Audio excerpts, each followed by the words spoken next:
अध्याय 13 नकदी। इस खंड में हम एक त्वरित नजर दौड़ाएंगे उस असेट वर्ग पर जो अमूमन दरकिनार रहता है। उसे कहते हैं नकदी। बड़ी संख्या में निवेशक इसे उबाऊ मानते हैं। बाकी के लोग इसे पसंद नहीं करते क्योंकि जैसी कि हमने पूर्व में चर्चा की, लंबे अंतराल में मुद्रास्फीति इसकी खरीद क्षमता को खत्म कर देगी। लेकिन नकदी के अपने फायदे भी हैं।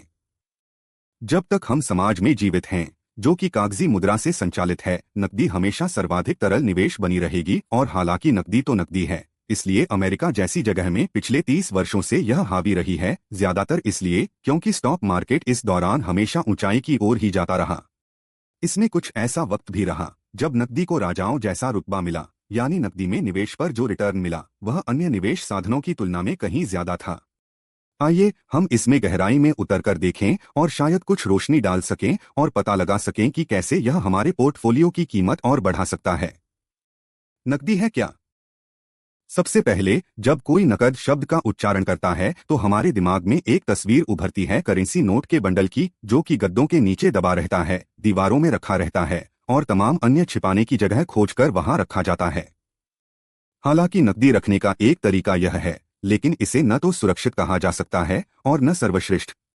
नकद को सबसे अच्छे तरीके से इस तरह परिभाषित किया जा सकता है कि वह एक ऐसा निवेश उत्पाद है जो नकद में आंका जाता है और सैद्धांतिक रूप से इसमें किसी प्रकार का नकारात्मक जोखिम नहीं है। अगर आप नकद उत्पाद खरीदते हैं, उसकी कीमत जो कि रुपए में आंकी जाती है नीचे नहीं गिरती, चाहे आप जब भी उसे बेचना चाहें। यह केवल अपना विकास ही करेगी, भले ही धीमी गति से ही सही। आप इसकी तुलना अगर किसी अन्य संपत्ति वर्ग के साथ करेंगे तो तत्काल आपको इसका अंतर देखने को मिलेगा। रुपए की कीमत चाहे सोने में हो, रियल एस्टेट में हो, स्टॉक्स और बॉन्ड्स में हो, वह हर समय व्यापक रूप से ऊपर नीचे होती रहती है, जबकि दूसरी तरफ नकदी एक स्थिर गति से ऊपर ही जाती है। यह निवेश जोखिम से बचने वाले निवेशक को चैन से सोने का मौका देता है। इसके दो फायदे और हैं, तरलता और सुकून। हालांकि नकदी शायद ही कभी मुद्रास्फीति को मात दे पाए। लंबे अंतराल में अगर आप कोई तारीख तय करना चाहें तो सावधानी से करें, क्योंकि हो सकता है कि आप मुद्रास्फीति को आधे प्रतिशत से ही सही लेकिन मात दे सकें। भारत में ज्यादातर मामलों में जमा दरें मुद्रास्फीति से थोड़ा ही ऊपर होती हैं, लेकिन यह भी टैक्स कटने से पहले। अगर हम हिसाब में टैक्स को भी शामिल कर दें तो पाएंगे कि नकद संपत्ति मुद्रास्फीति से ऊपर होगी। नकद निवेश के उदाहरण। जिन लोगों ने इस किताब के शुरुआती अध्याय पढ़े होंगे उन्हें निवेश के रूप में नकद इंस्ट्रूमेंट की याद होगी, जिसमें हमें आवर्ती जमा खाते का इस्तेमाल नकद निवेश के विकल्प के रूप में करना चाहिए। फिक्स डिपॉजिट, जिसे भारत में सेवानिवृत्त लोगों का सबसे विश्वसनीय बचत विकल्प माना जाता है, वह भी नकद निवेश का विकल्प ही है।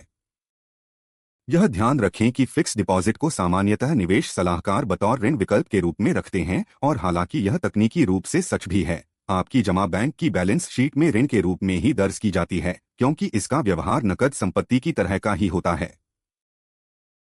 उदाहरण के लिए, बैंक के दिवालिया होने की स्थिति में आपकी फिक्स डिपॉजिट की राशि में गिरावट आने का अंदेशा नगण्य होता है। आपके रकम जमा रखने की अवधि के दौरान कभी भी ऐसा संभव नहीं होता कि वह राशि वास्तविक जमा मूलधन से नीचे चली जाए। ऋण पत्र या बॉन्ड में इसका ठीक उल्टा होता है। आपके बॉन्ड की कीमत ऊपर भी जा सकती है तो नीचे भी गोता लगा सकती है, और यह उतार चढ़ाव ब्याज राशि में होने वाले बदलावों के चलते होता है। हालांकि आपको आश्वस्त किया जाता है कि परिपक्व होने पर आपको मूलधन तो मिलेगा ही, लेकिन आप आश्वस्त नहीं होते कि आपको यह छूट नहीं होती कि आप जब चाहें अपना पैसा निकाल लें। मान लीजिए कि आपको निवेश किए हुए 2 साल हो गए हैं और बाजार भी 80% ऊपर चढ़ा हुआ है और आपको नकद की जरूरत है। तब आप क्या करेंगे? फिक्स डिपॉजिट और दूसरे नकद इंस्ट्रूमेंट में अवधि के दौरान आपने अच्छा खासा ब्याज इकट्ठा कर लिया होता है, और अगर आप इसमें ज्यादा समय तक पैसा रखते हैं तो और ज्यादा पाने के अधिकारी होते हैं। कुछ ऐसे भी फंड होते हैं जिन्हें मनी मार्केट फंड कहा जाता है और जिन्हें कॉरपोरेट एवं सरकारी छोटी अवधि के ऋणों, जिनकी परिपक्वता अवधि 180 दिनों से कम होती है, में निवेश किया जाता है। इन पर निश्चित ब्याज दर प्राप्त होती है। उद्देश्य होता है पूंजी को बचाना, और ये सामान्यतः तरल प्रकृति के होते हैं। चूंकि ये ऋण प्रतिभूतियां होते हैं, इनमें गड़बड़ी की संभावना बैंक डिपॉजिट की तुलना में नगण्य होती है। चूंकि ये बाजार में रियल टाइम कारोबार में शामिल होते हैं, यह मुद्रास्फीति पर नजर भी रख सकते हैं।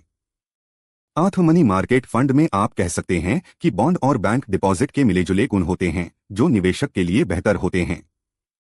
ज्यादातर म्यूचुअल फंड कंपनियां लिक्विड फंड में भी काम करती हैं और उनका एक्सपेंस रेशियो भी काफी निचले स्तर पर होता है, जबकि बॉन्ड में निवेश करने पर यह रेशियो कहीं ज्यादा होता है। यहां भी एक समान नियम लागू होता है, सरकारी ऋण कॉरपोरेट ऋण से कहीं ज्यादा सुरक्षित होता है, लेकिन चूंकि समय अवधि काफी कम होती है, आठ कॉरपोरेट ऋण में ज्यादातर जोखिम खत्म हो जाता है। अगर एक निवेशक ने अच्छी मात्रा में कॉरपोरेट ऋण में निवेश कर रखा है तो वह अच्छा है, और अगर आप बिल्कुल ही सुरक्षित नाव में सफर करना चाहते हैं तो आपको सरकारी ऋण में निवेश करना चाहिए। सरकारी ऋण पत्र खरीदने का नकारात्मक पहलू यह होता है कि आपको महज कुछ प्रतिशत के रूप में ही वार्षिक रिटर्न प्राप्त हो। सुरक्षित सफर कहीं ज्यादा महंगा साबित हो सकता है। बैंक फिक्स्ड डिपॉजिट कितने सुरक्षित? सार्वजनिक या निजी क्षेत्र के भारतीय बैंकों में समस्त फिक्स्ड डिपॉजिट्स का यह किताब लिखे जाने तक 1 लाख रुपए का बीमा हुआ है। इसका मतलब यह कि आपका जमा चाहे कितना भी ज्यादा क्यों न हो, अगर बैंक किन्हीं कारणों से बंद हो जाता है तो जमाकर्ता को अधिकतम 1 लाख रुपए मिल पाएंगे। इसके उलट सरकारी प्रतिभूतियों के मामले में मूलधन वापसी की गारंटी मात्र मिलती है। साथ ही जैसी की चर्चा पहले की जा चुकी है, एक बैंक के बंद होने की संभावना सरकार के ठप हो जाने के मुकाबले कहीं ज्यादा है, कम से कम भारत जैसी स्थिर लोकतांत्रिक सरकार में। भारतीयों को फिक्स्ड डिपॉजिट्स से काफी गहरे स्तर तक प्रेम रहा है, और वह भी सार्वजनिक क्षेत्र के बैंकों से जुड़े। ज्यादातर निवेशक सार्वजनिक क्षेत्र के बैंकों में अपना पूरा का पूरा नकद जमा रखते हैं। उन्हें उम्मीद होती है कि चूंकि यह जमा सरकार द्वारा संचालित है, इसलिए इसमें गड़बड़ी की आशंका न के बराबर है। यह सच है। निजी क्षेत्र के बैंक अपने बल पर चलते हैं, और जबकि वे बड़े स्तर के उत्पाद प्रस्तावित करते हैं और ज्यादा ग्राहकोन्मुख होते हैं, सच्चाई यह है कि हर तरह की बराबरी होने के बावजूद एक निजी बैंक ज्यादा जल्दी बंद होने की क्षमता रखता है, जबकि बीमित रकम उसमें भी सार्वजनिक क्षेत्र के बैंकों के समान 1 लाख रुपए ही होती है। सरकार के बैंकिंग के काम से बाहर आने के लिए सार्वजनिक बैंकों को रकम भरपाई में काफी कठिनाई होती है। जब भी बात समाजवाद बनाम पूंजीवाद की होती है और निवेश के लिए समान हालात को लेकर बात होती है, लोग राष्ट्रीयकृत बैंकों में निवेश करना ज्यादा बेहतर समझते हैं, क्योंकि निवेशक जोखिम को लेकर बहुत सतर्क रहता है। शायद राष्ट्रीयकृत बैंक में फिक्स्ड डिपॉजिट को सरकारी ऋणपत्रों के बाद दूसरा सबसे सुरक्षित विकल्प माना जाता है। पोर्टफोलियो में नकदी की भूमिका। किसी समाज में सोना अगर मुद्रा के रूप में प्रयोग किया जाता है तो वह स्थिरता के लिए जाना जाता है। उसी तरह समाज में कागज के नोट की भूमिका होती है, जहां मुद्रास्फीति का भी बोलबाला होता है। आपके पोर्टफोलियो में नकद वाला हिस्सा, अगर आपने उसे अच्छे से विस्तारित किया है तो कभी नीचे जाएगा ही नहीं, और न कोई साल उसका खराब होगा। यह हो सकता है कि वह मुद्रास्फीति की दर को पीछे न छोड़ पाए, लेकिन यह मुद्रास्फीति को बहुत आगे भी नहीं रहने दे सकता। नकद एक सुरक्षित संपत्ति है, एक अनवरत मौजूद रहने वाला तत्व है। यह न तो आपको चरम पर ले जा सकता है और न ही अनियंत्रित गोता ही लगवाएगा। और एक आर्थिक स्थिति ऐसी भी होती है, अपस्फीति, डिफ्लेशन, जो नकदी को अन्य संपत्तियों से बेहतर हालात में ले जा सकता है। मुद्रास्फीति का विपरीत अपस्फीति का मतलब ऐसे हालात से होता है जिसके तहत समाज में मुद्रा आपूर्ति सिकुड़ जाती है। अन्य बातों के बीच अपस्फीति के लक्षण यही होते हैं। दामों में भारी गिरावट आ जाती है। चूंकि हर रुपए की कीमत बहुत ऊपर चली जाती है, समस्त वस्तुओं की कीमत रुपए में, यहां तक कि कमाई भी नीचे चली जाती है। इस हाल में शेयर, बॉन्ड, सोना और रियल एस्टेट के दामों में गिरावट होती है। इस स्थिति में हर रुपया जो आपके हाथ में होता है उसकी कीमत बढ़ जाती है, लेकिन नकदी वाले हिस्से का रिटर्न काफी बढ़ जाता है, और इस वक्त केवल इसी निवेश का राज चलता है। हालांकि सेंट्रल बैंक और सरकार अपस्फीति को अर्थव्यवस्था पर पकड़ मजबूत नहीं होने देना चाहते हैं, इसलिए वे अपना सर्वश्रेष्ठ प्रयास कर अपस्फीति के हालात को जल्द से जल्द दूर करना चाहते हैं। इसका यह मतलब बिल्कुल भी नहीं होता कि भविष्य में हम अपस्फीति के अस्थायी झटके नहीं खाएंगे। अपस्फीति का एक संभावित कारण विश्व में तेल की जरूरत से ज्यादा आपूर्ति भी है, जिससे तेल के दाम में गिरावट आती है, और इस तरह इससे जुड़ी हर चीज का दाम भी नीचे आ जाता है। अगर मध्य एशिया चाहे जिस भी वजह से यह तय कर ले कि तेल के दाम नीचे लाने हैं, तो इससे दुनिया में अपस्फीति का एक समय शुरू हो जाता है। इस दृश्य में नकदी की भूमिका अहम हो जाती है।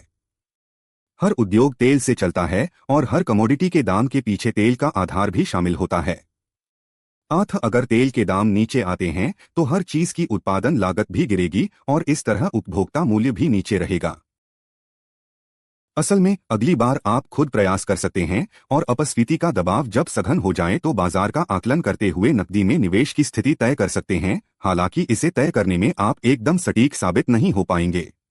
आप या तो कुछ जल्दी पाएंगे जिसमें आपको ठहरने की क्षमता दिखानी होगी, या अपस्फीति के हालात तय करने में देर कर देंगे जिसमें आपको नुकसान सहना पड़ सकता है।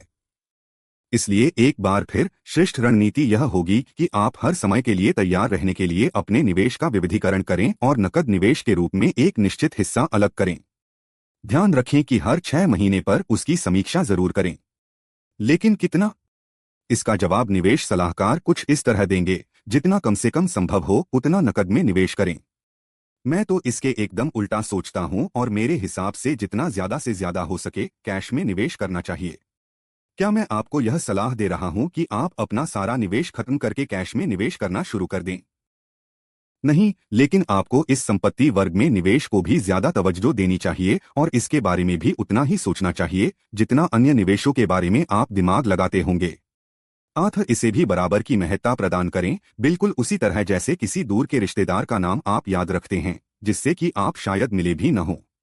इसका यह मतलब भी है कि आपको अपने कैश निवेश को अपने इमरजेंसी फंड से अलग रखना भी जरूरी है।